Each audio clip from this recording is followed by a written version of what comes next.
हे what's up guys, welcome back once again. तो दोस्तों, आज हम देखने वाले हैं साल 1973 की ज़बरदस्त स्पाई थ्रिलर कहानी जिसका नाम है the day of the jackal. ये कहानी एक असैसिन के बारे में है जो लोगों को जान से मारने का कॉन्ट्रैक्ट लेता है और एक बार अगर उसने कॉन्ट्रैक्ट ले लिया तो वो किसी भी हालत में अपने टारगेट को नहीं छोड़ता। कहानी की शुरुआत होती है फ्रांस में, जहाँ पे हमें 1962 का समय दिखाया जाता है। इस समय में पूरे फ्रांस में डर और तबाही का माहौल है। सारा देश इससे परेशान था क्योंकि फ्रांस के पड़ोसी देशों के साथ मुठभेड़ का सामना वहाँ के लोगों को करना पड़ रहा था। इसी बीच फ्रांस की गवर्नमेंट की तरफ से एक ऑर्डर आता है जिसमें उन्होंने अल्जीरिया को आज़ाद घोषित किया था। ये ऑर्डर फ्रांस के प्रेसिडेंट चार्ल्स डिगालो ने दिया था और उनके इस फैसले की वजह से जनता बहुत नाराज़ है क्योंकि उन्हें लगा है कि सरकार ने उनके साथ गलत किया है और वो इसका जिम्मेदार प्रेसिडेंट को मानते हैं। इनमें से सबसे ज्यादा नाराज फ्रांस के कुछ पैरामिलिट्री सोल्जर हैं और कट्टरपंथी लोग हुए हैं। ये सभी लोग मिलकर एक सीक्रेट ऑर्गेनाइजेशन बनाते हैं और इस ऑर्गेनाइजेशन का लीडर बेस्टिन थरी को बनाया जाता है। वो अपने सभी साथियों के साथ मिलकर प्रेसिडेंट को मारने का प्लान बनाता है। जब इन्हें पता लगता है कि प्रेसिडेंट जल्द ही एयरपोर्ट के लिए निकलने वाले हैं तो बेस्टिन अपने पूरे गैंग को लेकर उसी रास्ते पर हथियार के साथ खड़ा हो जाता है जहाँ से थोड़ी देर में प्रेसिडेंट का काफिला गुजरने वाला है। कुछ समय के बाद जब प्रेसिडेंट की गाड़ी इनके सामने से गुजरती है तो ये अपनी मशीन गन से उस पर अंधाधुंध गोलियां चलाने लगते हैं, लेकिन इस फायरिंग में प्रेसिडेंट को एक खरोच तक नहीं आती। वो किसी तरह से बचकर अपनी फ्लाइट के लिए पहुंच जाते हैं। प्रेसिडेंट पर जो हमला हुआ था उससे सरकार बहुत नाराज होती है, बहुत ही गुस्से में आ जाती है। वो उन लोगों को जल्द से जल्द पकड़ना चाहती है जिन्होंने प्रेसिडेंट की सुरक्षा के साथ खिलवाड़ किया है। अगले 6 महीने तक इन्वेस्टिगेशन चलती रहती है जिसमें आखिरकार बेस्टन को पकड़ लिया जाता है और उसे मौत की सजा सुनाई जाती है। बेस्टन का वकील उसे बचाने की पूरी कोशिश करता है लेकिन अंत में बेस्टन को फायरिंग स्क्वाड गोली मारकर खत्म कर देती है। उधर बेस्टन के बाकी साथी फ्रांस सरकार से बचते हुए ऑस्ट्रिया के गांव में छुपकर बैठे हुए हैं। इनका नाम है मार्क रॉडिन, कैसन और मॉन्टक्लेयर। ये तीनों अब कुछ नहीं कर सकते क्योंकि फ्रांस सरकार इन्हें पूरी ताकत से ढूंढ रही है। अगर ये वापस गए तो इनका वहाँ हशर वही होगा जो इनके साथी का हुआ है। इतना खतरा होने के बावजूद भी तीनों ने अपना मकसद नहीं भूला और हर हाल में प्रेसिडेंट को मारना चाहते हैं। इसके साथ इन्हें ये भी पता है कि खुद प्रेसिडेंट को मारने के लिए नहीं जा सकते क्योंकि सरकार के पास इनके सारे डिटेल है और जैसे ही ये फ्रांस में एंटर करेंगे इन्हें पकड़ लिया जाएगा। यहाँ रॉडिन समझ जाता है कि उसे अपने मिशन को अंजाम देने के लिए ऐसे लोगों की जरूरत है जिसे कोई नहीं जानता हो। इसीलिए तीनों मिलकर एक असैसिन को हायर करते हैं और डिसाइड करते हैं कि 3 महीने तक मेहनत मकसद करने के बाद रॉडिन को एक हिटमैन के बारे में पता चलता है जो दिखने में ब्रिटिश लोगों की तरह था, इसीलिए किसी को भी उस पर शक नहीं होगा। तीनों एक सीक्रेट लोकेशन पर उसे मीटिंग करते हैं। इस हिटमैन का कोड नेम होता है जैकाल और ये बहुत ही स्मार्ट होता है। रॉडिन उसका इंटरव्यू लेता है तो उसे पता चलता है कि जैकाल एक कॉन्टैक्ट किलर है, यानी कि अपने टारगेट को बड़ी सफाई के साथ मार देता है। साथ में दुनिया के सामने जैकाल मेडिकल पढ़ने वाला एक मामूली सा स्टूडेंट भी है जिसे कोई भी उस पर शक नहीं करेगा। कुछ देर बात करने के बाद जैकाल को इनके मंसूबों के बारे में पता चलता है। फिर वो कहता है कि तुम लोगों ने मुझे इसलिए बुलाया है क्योंकि मुझे कोई नहीं जानता। मैंने इस मिशन के बारे में पूरी इन्वेस्टिगेशन पहले ही कर रखी है। मुझे पता है कि तुम तीनों ने पहले भी प्रेसिडेंट को मारने की कोशिश करी है लेकिन तुम फेल हो गए, इसीलिए तुम अपनी जान बचाने के लिए अब ये मिशन मुझे सौंप रहे हो। मैं ये मिशन करने के लिए तैयार हूँ लेकिन मेरी कुछ शर्तें हैं। इस काम के लिए मुझे पूरे $5 लाख चाहिए क्योंकि अगर मैंने एक बार ये काम कर दिया तो जिंदगी भर दूसरा काम नहीं कर पाऊंगा। ये बहुत ज्यादा रिस्की और हाई प्रोफाइल मिशन है क्योंकि किसी भी प्रेसिडेंट को मारना मौत को दावत देने से कम नहीं है, जिसे पुलिस वाले पूरी जिंदगी के लिए मेरे पीछे पड़ जाएंगे। इसलिए इस काम के बाद मुझे अपने प्रोफेशन से रिटायर होना पड़ेगा। इसके लिए मुझे $5 लाख चाहिए और इस मिशन के बारे में चारों के अलावा किसी को पता नहीं चलना चाहिए।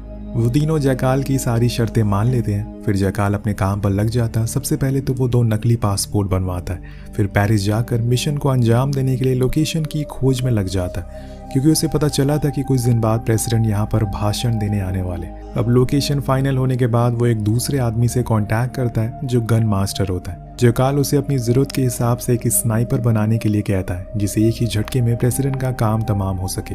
यहाँ से वो एक और आदमी से कांटेक्ट करता है, वो उसके लिए नकली डॉक्यूमेंट बनाएगा। इसके बाद सीक्रेट ऑर्गेनाइजेशन के पैरामिलिट्री वाले जैकाल को वैली नाम के आदमी के बारे में बताते हैं जो उनका ही एजेंट होता है और वो जैकाल को प्रेसिडेंट के शेड्यूल की सीक्रेट इंफॉर्मेशन पहुंचाता रहेगा। इसी दौरान सीक्रेट ऑर्गेनाइजेशन की फीमेल जासूस जिसका नाम डेनाइस होता है जो कि दिखने में बहुत ही सुंदर है, वो अपनी इस खूबसूरती का फायदा उठाकर एक बहुत बड़े ऑफिसर को प्यार के जाल में फंसाने लगती है ताकि वो उसे सरकार की सारी बातों को पता लगा सके। डेनाइस अपने इस काम में बहुत ही माहिर है। अब 2 हफ्ते बाद जयकाल को उसकी स्पेशल कस्टमाइज गन मिल जाती है अलग अलग पार्ट में, जो कि अलग अलग पार्ट में होती है। इसे बनाने के लिए एक छोटे छोटे पार्ट को एक दूसरे के साथ असेंबल करना होगा। इस बंदूक के छोटे होने की वजह से ये पुलिस की नज़रों में नहीं आएगी और इसे कैरी करना भी आसान होगा।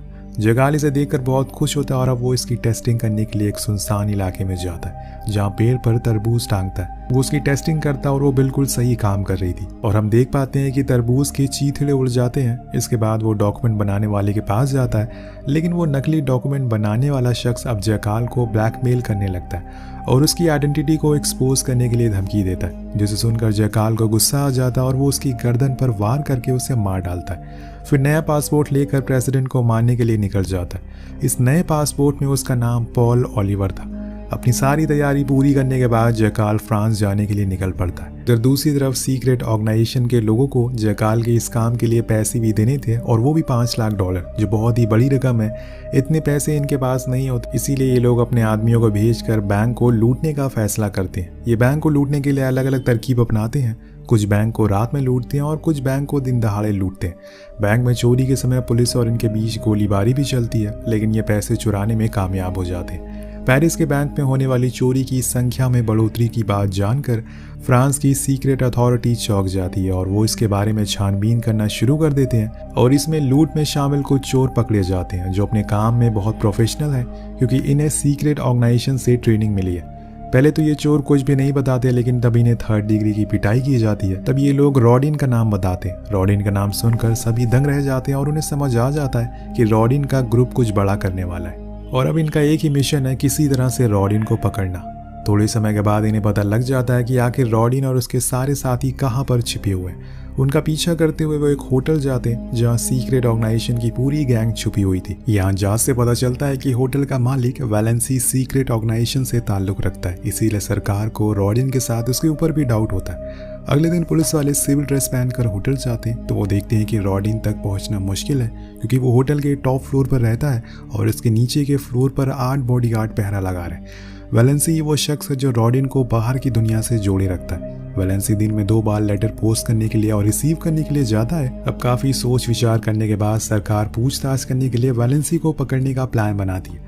जब वैलेंसी रोजाना की तरह पोस्ट ऑफिस जा रहा होता है तब पुलिस वाले उसे बेहोश करके अगवा कर लेते हैं और एक स्पेशल फ्लाइट से फ्रांस ले आते हैं, जहां वैलेंसी को बुरी तरह से मारा जाता है और वो उसे रॉडिन के प्लान के बारे में पूछताछ करते हैं। वैलेंसी उन्हें कुछ भी ना बताने की कोशिश करता है, लेकिन अंत में उसे टॉर्चर की वजह से सब बताना पड़ता है। अब वो कहता है कि मैं तो बस रॉडिन का बॉडीगार्ड हूँ, लेकिन रॉडिन और उसके ग्रुप ने एक प्रोफेशनल हिटमैन को हायर किया जिसका कोड नेम है जयकाल, जो एक बार रॉडिन से मिलने के लिए आया भी था। पुलिस के लिए इतनी इन्फॉर्मेशन काफ़ी थी और वो इससे समझ जाते हैं कि रॉडिन ने प्रेसिडेंट को मारने के लिए एक कॉन्ट्रैक्ट किलर को बुलाया। जब ये खबर मिनिस्टर को पता चलती है तो वो इसके बारे में बात करने के लिए प्रेसिडेंट के पास जाता है, लेकिन प्रेसिडेंट किसी भी कीमत पर इस भाषण को कैंसिल नहीं करना चाहते, क्योंकि चार्ल्स एक वॉर हीरो है जो छिपने छिपाने में यकीन नहीं रखते। इसके बाद वो मिनिस्टर एक सीक्रेट मीटिंग करता है जिसमें उसे शहर के सभी मिनिस्ट्री, पुलिस ऑफिसर और आर्मी चीफ को बुलाया होता है। मिनिस्टर इन सभी के साथ मिलकर जयकाल को पकड़ने के लिए एक टीम को तैयार करता है जिसका हेड पुलिस कमिश्नर बार्थर और कर्नल सेंट क्लियर होते हैं। बार्थर कहता है कि जयकाल को कोई पुराना पुलिस रिकॉर्ड नहीं है, इसीलिए उसे ढूंढना मुश्किल है। उसे रोकने के लिए हमें सबसे पहले उसकी रियल आइडेंटिटी को जानना जरूरी है। मिनिस्टर देखते हैं कि उसका कोई भी आदमी जयकाल को पकड़ नहीं पा रहा, तो वो एक रिटायर पुलिस ऑफिसर क्लाउड को बुलाते हैं जो अपने ज़माने में बहुत ही बड़े डिटेक्टिव हुआ करते थे। मिनिस्टर उसे कहता है कि मैं तुम्हें सारी चीज़ इस्तेमाल करने की परमिशन देता हूँ, तुम जो चाहो वो तुम्हें मिल जाएगी, लेकिन किसी भी तरह से तुम्हें हमारी प्रॉब्लम को सॉल्व करना होगा। इसके बाद क्लाउड अपने काम में लग जाता है और वो अलग अलग सीक्रेट ऑर्गेनाइजेशन से जुड़े हुए अपने पुराने दोस्तों से कांटेक्ट करता है ताकि उसे जयकाल के बारे में पता लग सके। उधर डेनाइस कर्नल सेंट क्लियर को अपने प्यार में जाल में फंसा लेती है और उसके साथ ही घर पर रहती है। जब क्लियर घर आता है तो डेनिस उसे सेड्यूस करती है और क्लियर उसे अनजाने में सब कुछ बता देता है जो आज सीक्रेट मीटिंग में हुआ था। जब क्लियर सो जाता है तो डेनाइस चुपके से लंदन चली जाती है और सारी बातें वेलेनी को बता देती है। दूसरी तरफ इंस्पेक्टर थॉमस भी कैसे भी करके जयकाल को पकड़ना चाहते थे, इसीलिए वो प्राइम मिनिस्टर के पास जाकर इसके लिए परमिशन मांगते। इसी तरह से सभी लोग जयकाल को पकड़ने के लिए लग जाते। ज़्यादातर लोगों को शक है कि जयकाल एक ब्रिटिश है, इसीलिए वो ब्रिटिश गवर्नमेंट को कॉल करते हैं, लेकिन उनके पास कोई भी जानकारी नहीं होती। अब सरकार के पास सिर्फ जयकाल का नाम है, इसीलिए वो उसका नाम डिकोड करने में लग जाते हैं। तब जाकर उन्हें पता चलता है कि जयकाल एक फ्रेंच नाम है, इसीलिए हो सकता है कि वो फ्रांस में रहने वाला हो। इसके बाद वो हाल ही दिनों में शहर में आए सभी लोगों का पासपोर्ट चेक करते हैं। यहाँ उन्हें पॉल का नाम पता चलता है, जिसके बारे में इन्वेस्टिगेशन करने पर पता चलता है कि पॉल जब 2 साल का था तभी उसकी मौत हो गई, यानी कि वो आदमी पॉल का नाम इस्तेमाल कर रहा है वही जयकाल है। अब सारे लोग पॉल नाम के शख्स के पीछे लग जाते हैं। जब ये बात वैलेंसी को पता चलती है तो वो जल्द ही जयकाल से कांटेक्ट करता है और कहता है कि मिशन कॉम्प्रोमाइज़ हो गया, तुम्हें जल्दी से इसे कैंसिल करना होगा, क्योंकि सभी ये जान गए हैं कि कोई प्रेसिडेंट को मारने के लिए शहर में घूम रहा है। अब इस हालात में प्रेसिडेंट का मारना नामुमकिन है। तब जयकाल कहता है कि मैं अब किसी भी कीमत पर वापस नहीं आऊँगा, क्योंकि मैं कॉन्ट्रैक्ट को पूरा करके रहूँगा। इसके बाद वो दूसरे शहर जाता है और होटल में चेक इन करने के बाद बोरोनिस नाम की एक लड़की से मिलता है। उधर जैसे ही पॉल का नाम होटल में रिकॉर्ड में आता है तो ये बात पुलिस वालों को पता चल जाती है और वो सुबह होते ही होटल पर रेड मारते हैं, लेकिन जयकाल के रूम में इन्हें कुछ भी नहीं मिलता। वहाँ पूछताछ करने पर क्लाउड को पता चलता है कि जयकाल ने कल रात बोरोनिस के साथ बिताई थी और इसीलिए वो लोग बोरोनिस से इन्वेस्टिगेशन करते हैं, लेकिन वो जयकाल के बारे में कुछ भी नहीं जानती। उधर जयकाल की कार का एक्सीडेंट हो जाता है, इसीलिए पुलिस से आने से पहले वो वहाँ से पैदल ही निकल जाता है। फिर वो बोनोरिस के घर जाता है और बोनोरिस उसे अपने घर में रुकने देती है। रात में वो उसे जयकाल से कहती है कि पुलिस ने तुम्हारे बारे में मुझसे पूछताछ की, लेकिन मैंने कुछ भी नहीं बताया। अब ये जानने के बाद ही वो उसे गला दबाकर मार देता है, क्योंकि अब वो उसके लिए खतरा बन चुकी है। फिर वो अपने मेकओवर करता है और नई आइडेंटिटी के साथ डेनिस नाम रखता है। यहाँ हमें पता चलता है कि जयकाल ने डेनिस नाम के आदमी का पासपोर्ट एयरपोर्ट से चुरा लिया था। इसके बाद वो बोरोनिस की कार से रेलवे स्टेशन जाता है और वहाँ से पेरिस के लिए ट्रेन में सवार हो जाता है। दूसरी तरफ नौकर को बोरोनिस की डेड बॉडी मिलती है और वो इसके बारे में क्लाउड को बताता है। जब क्लाउड को बोरोनिस की कार रेलवे स्टेशन के पास मिलते हैं तो उसे शक हो जाता है कि जयकाल पेरिस जाने वाला है। क्लाउड को बोरोनिस के रूम में डेनिस नाम का पता चलता है तो वो पूरी पुलिस यूनिट को अलर्ट कर देता है और उन्हें पेरिस के सभी होटल में डेनिस नाम के आदमी की खोज में लगा देता है। लेकिन जयकाल पुलिस से 2 कदम आगे था, क्योंकि वो किसी भी होटल में चेक इन करता ही नहीं है। वो बाथ हाउस में एक आदमी से दोस्ती कर लेता है ताकि रात को वहीं बिता सके।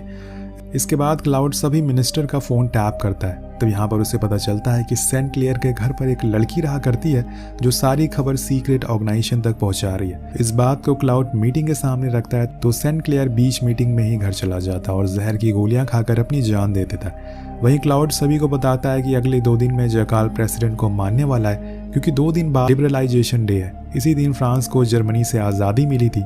यहाँ सभी मिनिस्टर मिलकर प्रेसिडेंट की सुरक्षा की जिम्मेदारी क्लाउड को दे देते हैं। दूसरी तरफ जयकाल उस आदमी को मार देता है जो उसे अपने घर में लेकर आया था।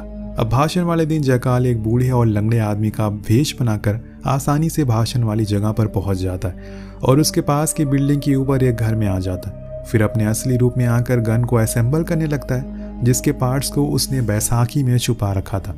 उधर जब क्लाउड वहाँ आने वाले हर एक शख्स की जांच में लगा हुआ था तब उसे एक सैनिक बताता है कि सुबह एक बूढ़ा पाई आया था जो सामने वाले घर में रहता है। ये जानने के बाद क्लाउड तुरंत सैनिक के साथ उस घर की तरफ जाने लगता है। वहीं जयकाल प्रेसिडेंट के ऊपर निशाना लगाकर फायर करता है, लेकिन गोली प्रेसिडेंट को नहीं लगती और वो बच जाते हैं। जयकाल दूसरा शॉट के लिए गन को रिलोड करता है, लेकिन तभी वहां पर सैनिक के साथ क्लाउड पहुंच जाता है। अब यहाँ जयकाल रिलोड की हुई गन से सैनिक को मार तो गिराता है, तभी क्लाउड सैनिक की मशीन गन से उसे भून डालता है और वो फाइनली मारा जाता है। बाहर प्रेसिडेंट अपना भाषण बिना किसी रुकावट को पूरा करते हैं। इसके बाद सरकार उन सभी लोगों से पूछताछ करती है जो जयकाल से जुड़े हुए थे, लेकिन उन्हें फिर भी पता नहीं चलता। बिना सबूत के लंदन पुलिस इस केस को बंद कर देती है और वो जयकाल की लाश को अनजान जगह पर दफना देते हैं और इसी के साथ केस खत्म हो जाता है। अगर जयकाल ने अपने साथियों की बात मान ली होती तो वो बच जाता। वेल इसी के साथ कहानी यही खत्म हो जाती है। आपको कहानी कैसे लगी नीचे कमेंट करके जरूर बताएगा। मिलते हैं अगली वीडियो में। Peace out.